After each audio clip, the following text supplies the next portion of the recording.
Hi, I'm Patrick Thimangu, And I'm Benjie Thimangu.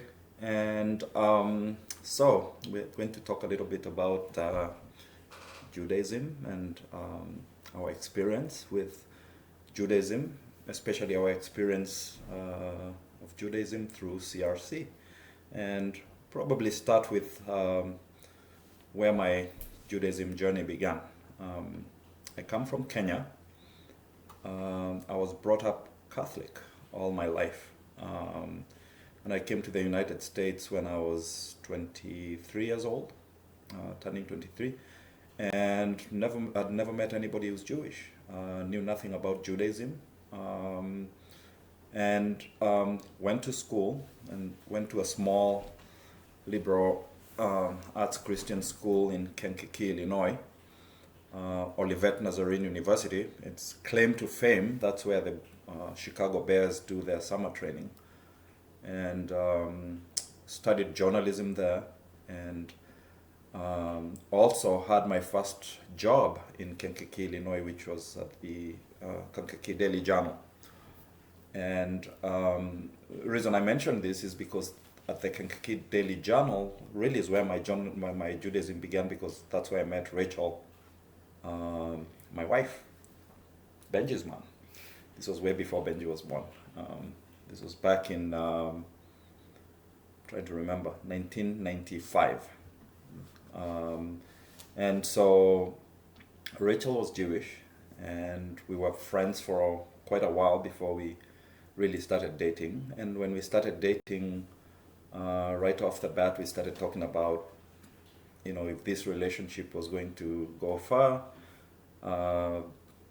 We started talking about kids, and we agreed very early on, if we, got married and got kids, we would raise Jewish kids. So essentially, I would be head of a Jewish family, even though I was Catholic.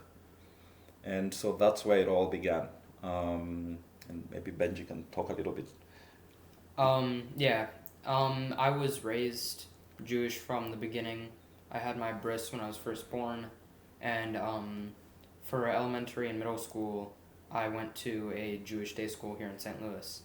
And I never really thought about race during any of that. It was kind of like, there weren't many black Jews at my school, but it wasn't really something that I thought about much.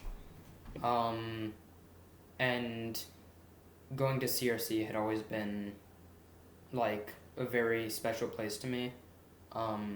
Having had my bris there and attending services there for a long time.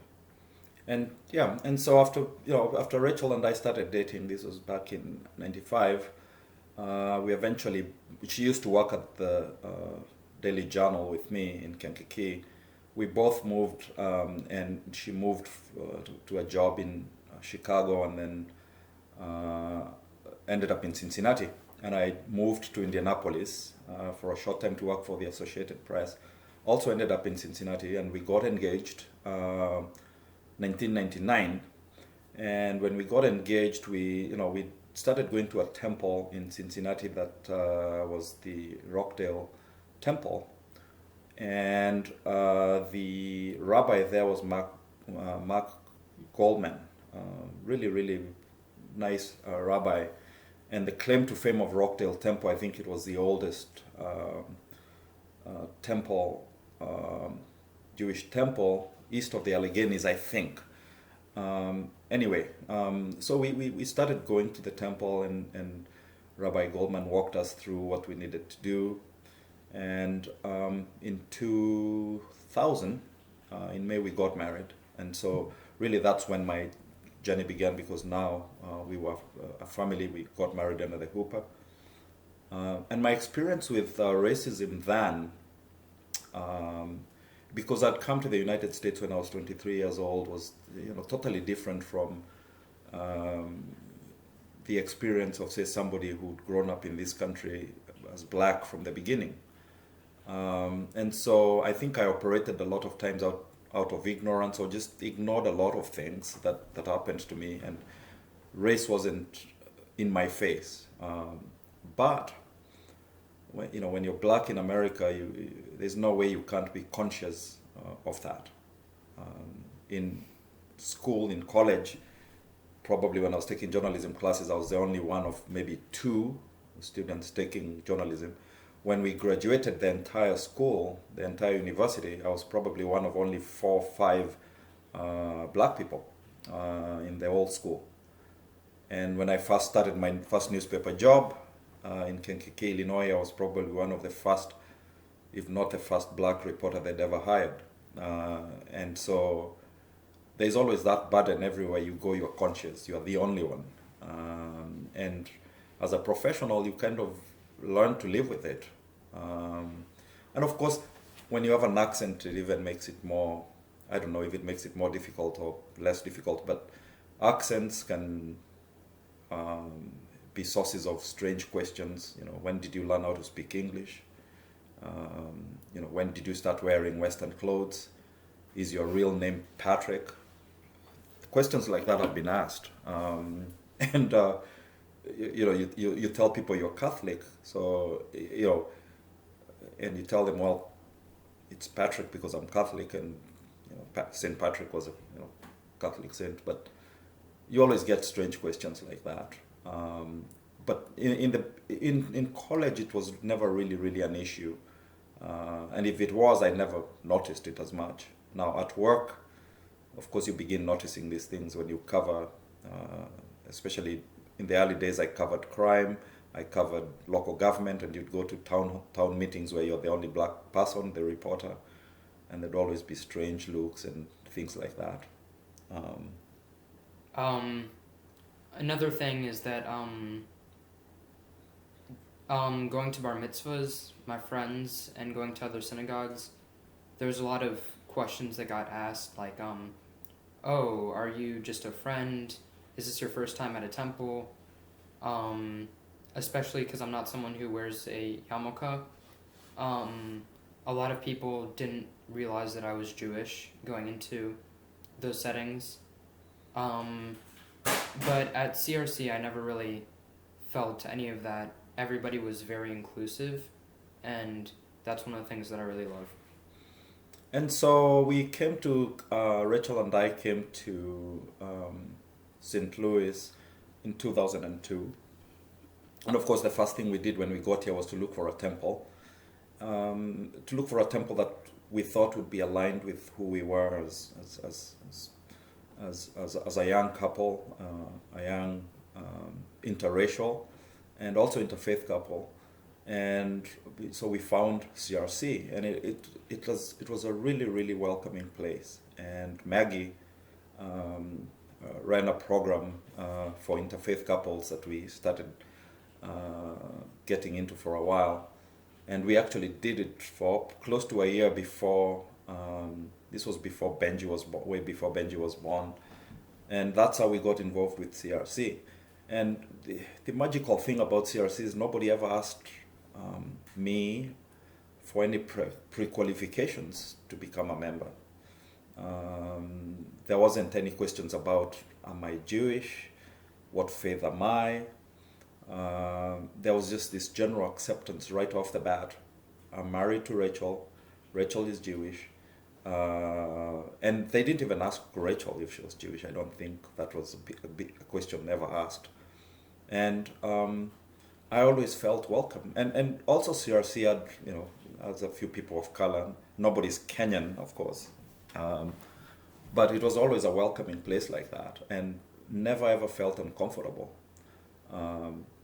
And everyone, once in a while you get strange people talk, will ask you strange things which on the surface look innocent, but then, the older I get, the more sensitive I become about these things. You talk to somebody and tell them, well, I worked as a journalist, I've gone to graduate school, I've been in the United States for 20 years. And then after a while they say, oh, you've got excellent English.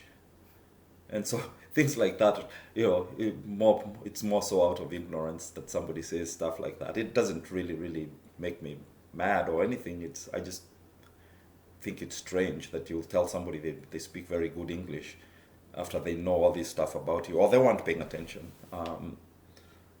And so, yeah, that's been my experience at CRC. It's a welcoming place, and there's deliberate effort that I always see to include, and not to include in a way that you water down what, it's the faith is not watered down in any way. It's just, I don't know. It's good people. Yeah. Going to Israel last year with my school trip, it was a phenomenal experience. Especially because going there, I saw a lot of black Jews, a lot more than I'd ever seen here in the United States, and there my faith was never really questioned, and I really felt like a part of something, and that's the same thing that I really only have felt at CRC. So it's just been a great place that really doesn't care where you come from, and I love that. Yeah, and so now, of course, everything was. I talked about racism and accents, and now these were never issues in my earlier days. I just remembered one of the things that changed everything. I think, especially for immigrants of all colors, and especially if you're black, is September 11. After September 11, a lot of things changed in this country. It started becoming more dangerous to have an accent. It started becoming more dangerous to dress differently in ways that identify you as from some other place. Although, the question of some other place is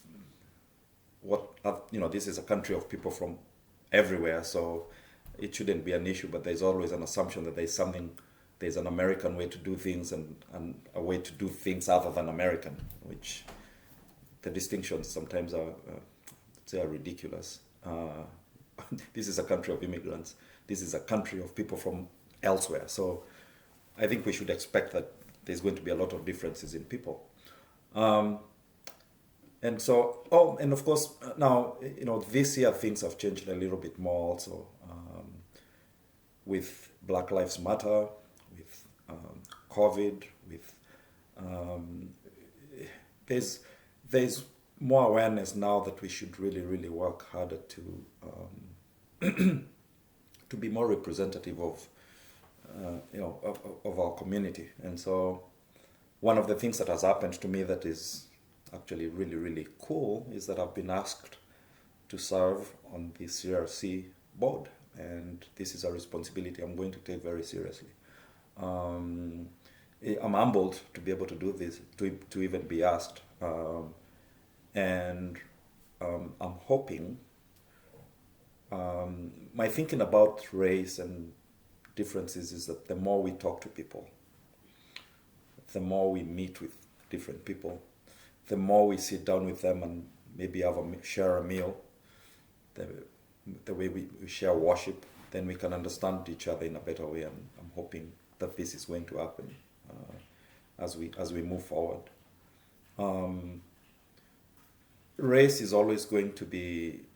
In America, it's so hard to describe race sometimes because this is it's a society of pretending. A lot of times we pretend. It's the way we cope. We pretend something doesn't exist.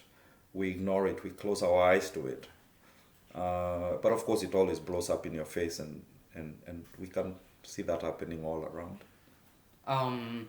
Going back to Black Lives Matter and recent protests, I mean, back in 2014 with Michael Brown, you saw that CRC was out there protesting, marching.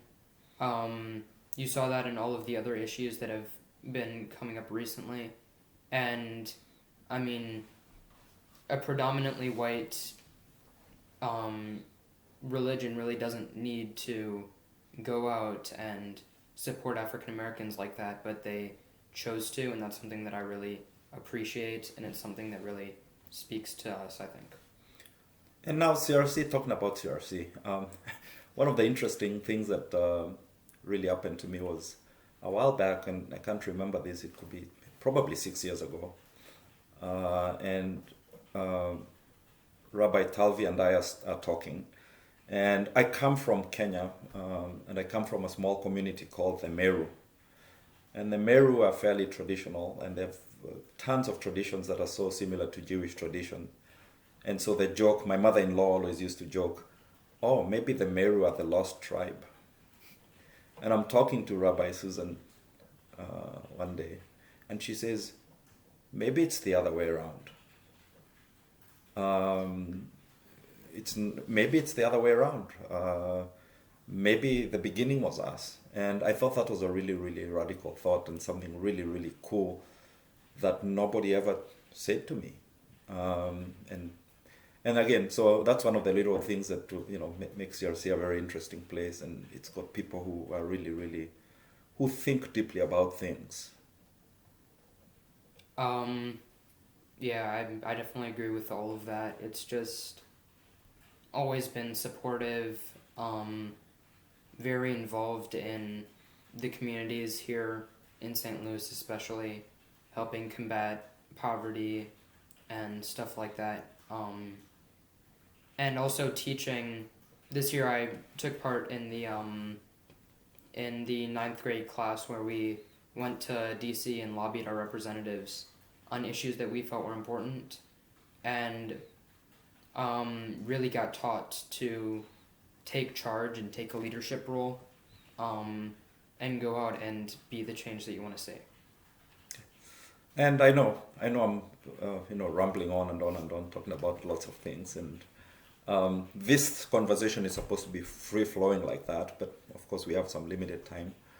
I think probably for me the thing that I would say is,